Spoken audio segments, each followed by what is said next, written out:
नमस्कार दोस्तों, मैं नीतू आपकी होस्ट अनूठी कहानियों के इस रोचक सफ़र में आपका फिर से बहुत-बहुत स्वागत करती हूँ। आशा है किस्से कहानियों का ये सफ़र आपको ज़रूर पसंद आ रहा होगा और आपके जीवन को नई उमंग और नए रंगों से भर रहा होगा। लेकिन इससे पहले कि हम किस्से कहानियों की कड़ी में आगे बढ़ें, मेरा आपसे अनुरोध है कि अगर आपको मेरा चैनल पसंद आ रहा हो तो लाइक करें और सब्सक्राइब करें। अनूठी कहानियाँ।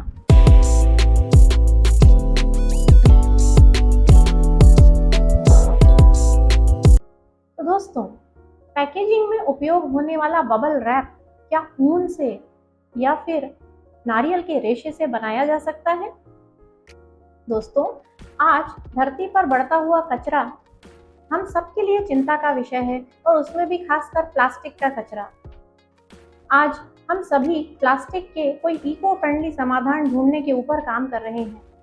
शायद आपको पता नहीं होगा कि भारत में रोजाना हर साल 9,400 टन प्लास्टिक का कचरा निकलता है, जिसमें से ये सारा ही कचरा लगभग लैंडफिल्स या नदियों में समा जाता है। भारत में केवल 60% कचरा ही रिसाइकल होता है और बाकी 40% कचरा यहाँ वहाँ अव्यवस्थित और बिखरा पड़ा हुआ होता है, जो हमारी मिट्टी, पानी को जहरीला बनाता है। हम तो ये ध्यान ही नहीं देते कि प्लास्टिक हमारे आसपास केवल प्लास्टिक बैग्स के रूप में ही नहीं है। ये शॉपिंग बैग, डस्टबिन बैग, पानी और तेल रखने के कंटेनर्स और बॉटल, बच्चों के खिलौने और कंस्ट्रक्शन मटेरियल के रूप में भी है। यहाँ तक कि जिन चाय, कॉफ़ी के पेपर कप्स का हम इस्तेमाल करते हैं, उन्हें भी वाटर रेजिस्टेंट बनाने के लिए उनके अंदर प्लास्टिक की बहुत सारी लैमिनेटेड कोटिंग चढ़ाई जाती हैं, जो उन्हें फेंके जाने के बाद भी गलने नहीं देती। तो मुंबई की खुशबू गांधी ने इस समस्या को पहचाना और आज वो अपने स्टार्टअप गो टू गुड के माध्यम से प्लास्टिक के इको फ्रेंडली समाधान देती हैं। खुशबू का जन्म और उनकी पढ़ाई दोनों ही मुंबई में हुई। उन्होंने मटेरियल डेवलपमेंट और पैकेजिंग में अपनी उच्च शिक्षा निफ्ट से पूरी करी। निफ्ट में पढ़ाई के दौरान ही उनकी रुचि पैकेजिंग डिज़ाइन में हुई। सरल शब्दों में पर्यावरण के अनुकूल टिकाऊ पैकेजिंग। खुशबू के अनुसार उनका बचपन बड़ा ही साधारण था और उनकी परवरिश भी बड़े ही साधारण तरीके से हुई, जहां वो गिफ्ट में आए रिबन्स को भी संभाल कर रख लेती थी। वो एक ऐसी बच्ची थी जिन्हें गिफ्ट के अंदर क्या है उससे ज़्यादा उसकी पैकेजिंग ज़्यादा आकर्षित करती थी। तो सरल शब्दों में कहा जाए तो खुशबू का स्वभाव चीज़ों को संभाल कर रखना और उन्हें बार बार उपयोग करना था, संभाल कर उपयोग करना था। खुशबू अक्सर जब यह देखती थी कि चीज़ों का बड़ा ही दुरुपयोग हो रहा है, तो उन्हें बड़ा बुरा लगता था। अपने करियर की शुरुआत से ही खुशबू हमेशा ये सोचती रहती थी कि चीज़ों का लगातार ज़्यादा से ज़्यादा ऐसा किस तरह से उपयोग किया जाए कि धरती पर कचरे के बोझ को कम किया जा सके। तो इस तरह से खुशबू अपनी जर्नी में आगे बढ़ती गई। 2015 में खुशबू जब लद्दाख में एक जगह ट्रैकिंग पर गईं, तो उन्होंने देखा कि बहुत से सुदूर गांवों में जहां पहुंचना भी बहुत मुश्किल है, वहां पर भी प्लास्टिक का कचरा दिखाई दिया। यहां तक कि पानी की साफ धाराओं में भी प्लास्टिक के सैशे तैर रहे थे। ये उनके लिए काफ़ी शॉकिंग था। उसी समय उन्होंने ये निर्णय लिया कि वे इसका ज़रूर कोई हल या समाधान निकालेंगी। इसी को ध्यान में रखते हुए 2018 में खुशबू ने मटेरियल डेवलपमेंट में मास्टर्स डिग्री लेने के लिए बार्सिलोना, स्पेन में एडमिशन लिया। इस कोर्स को करने के बाद ही खुशबू में इतना कॉन्फिडेंस आया, इतना आत्मविश्वास आया कि वो ऐसे प्रोडक्ट्स या मटेरियल डिज़ाइन कर सकें और बना सकें जो प्लास्टिक का रिप्लेसमेंट हो, जो प्लास्टिक को हटा सकें।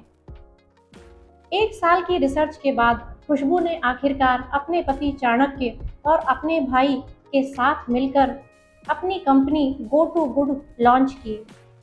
खुशबू कहती हैं कि हमारे आसपास ऐसी बहुत सी चीज़ें हैं जिनके ऊपर हम ध्यान ही नहीं देते कि वो कितनी जहरीली और हानिकारक हैं। उदाहरण के तौर पर प्रिंटिंग में इस्तेमाल होने वाली इंक या स्याही बहुत सारे सिंथेटिक केमिकल्स, हानिकारक चीज़ों से और वैक्स से मिलकर बनी हुई होती है। इसमें काफ़ी मात्रा में हैवी मेटल भी होता है और ये इंक जब यूं ही कचरे में फेंक दी जाती है तो ये हमारे मिट्टी और पानी को जहरीला बनाती है। इसके अलावा जो हम अक्सर करके स्टिकर्स यूज़ करते हैं, उसमें भी सिंथेटिक ग्लू और प्लास्टिक लेमिनेशन की कई परतें होती हैं, जिसके ऊपर हम ध्यान ही नहीं देते। खुशबू ने इन्हीं पॉइंट्स पर ध्यान देना शुरू किया, क्योंकि खुशबू की कंपनी पैकेजिंग और डिज़ाइन के क्षेत्र में काम करती है, इसलिए उनका उद्देश्य ज़्यादा से ज़्यादा ऐसे प्राकृतिक विकल्प ढूंढना है जो प्लास्टिक की इंडस्ट्री में जगह ले सके और इको फ्रेंडली समाधान दे सके। खुशबू की कंपनी ने बहुत सारे प्रयोग किए हैं, काफ़ी रिसर्च की है और उन्होंने ऊन के कचरे और नारियल के रेशे से प्लास्टिक इंडस्ट्री में, पैकेजिंग इंडस्ट्री में काफ़ी उपयोग होने वाले बबल रैप को बनाया है। आमतौर पर नारियल का रेशा डोर मैट और गद्दे बनाने में उपयोग होता है। इसके अलावा उनकी कंपनी ने एक पूर्ण प्राकृतिक, बायोडिग्रेडेबल, हीट रेजिस्टेंट और वाटर रेजिस्टेंट कोटिंग भी बनाई है। खुशबू की कंपनी ने इमली के बीजों से पानी के आधार वाली ग्लू और सी वीड या समुद्री खरपतवार से प्राकृतिक इंक बनाई है, जो आमतौर पर यूज होने वाली जहरीली इंक की जगह ले सकती है। खुशबू ने अब तक हजारों टन कृषि कचरे को कंपोस्ट किया है।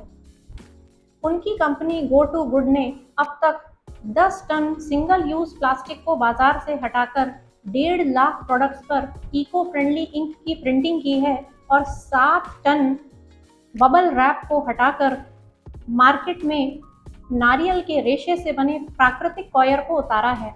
उन्होंने अब तक 5 टन कृषि कचरे की कंपोस्टिंग भी की है। खुशबू के अनुसार उन्होंने प्राकृतिक इंक बनाने के लिए सी वीड को इसलिए चुना क्योंकि उसका पॉलीमर स्ट्रक्चर बहुत कुछ प्लास्टिक जैसा होता है। उसके प्रोडक्ट्स में भी प्लास्टिक के प्रोडक्ट जैसा ही लचीलापन, पारदर्शिता और खिंचाव होता है। उनके प्रोडक्ट्स काफ़ी ड्यूरेबल हैं और सेफ हैं। वो कहती हैं कि उनके प्रोडक्ट्स और प्लास्टिक से बने प्रोडक्ट्स में कीमत का भी बहुत अंतर नहीं है। और सबसे अच्छी बात यह है कि उनके प्रोडक्ट्स सिंथेटिक ग्लू और केमिकल से फ्री हैं। इसके कारण आप उनमें फल, फूल, अनाज, तेल और बहुत सारी खाने पीने की चीज़ें आसानी से रख सकते हैं। खुशबू के प्रोडक्ट्स 100% प्राकृतिक हैं, क्योंकि ये फेंके जाने के बाद अपने आप ही 30 से 45 दिन में पूरी तरह से गल जाते हैं और नष्ट हो जाते हैं। अब आज खुशबू B2B सेक्टर में 50 क्लाइंट्स को अपनी सर्विसेज दे रही हैं, लेकिन उनके अनुसार अभी बहुत कुछ करना बाकी है। उनकी यात्रा उनके अनुसार काफ़ी सार्थक रही। आज खुशबू प्रेजेंट सिनेरियो में प्लास्टिक की शीट्स को हटाकर सी वीड से बनी ट्रांसपेरेंट शीट्स को लाने की कोशिश कर रही हैं और उस पर काम कर रही हैं। उनके अनुसार इस पुरुष प्रधान क्षेत्र में कदम रखना और अपनी पहचान बनाना काफ़ी चैलेंजिंग था, क्योंकि कहीं ना कहीं एक महिला होने के नाते लोग उनकी क्षमताओं पर शक करते थे और उन पर भरोसा नहीं करते थे। लेकिन उन्होंने अपनी मजबूत इरादों और दृढ़ निश्चय के बल पर अपनी एक नई पहचान बनाई है। खुशबू की कहानी उन अनेक महिला उद्यमों की कहानियों के जैसी है, जिन्होंने अपने मजबूत इरादों के दम पर देश में अपनी एक नई पहचान बनाई है और साथ ही साथ उनने देश और समाज के लिए भी बहुत भला किया है। तो ऐसी ही अच्छी और सच्ची कहानियों के लिए देखते रहें अनूठी कहानियाँ।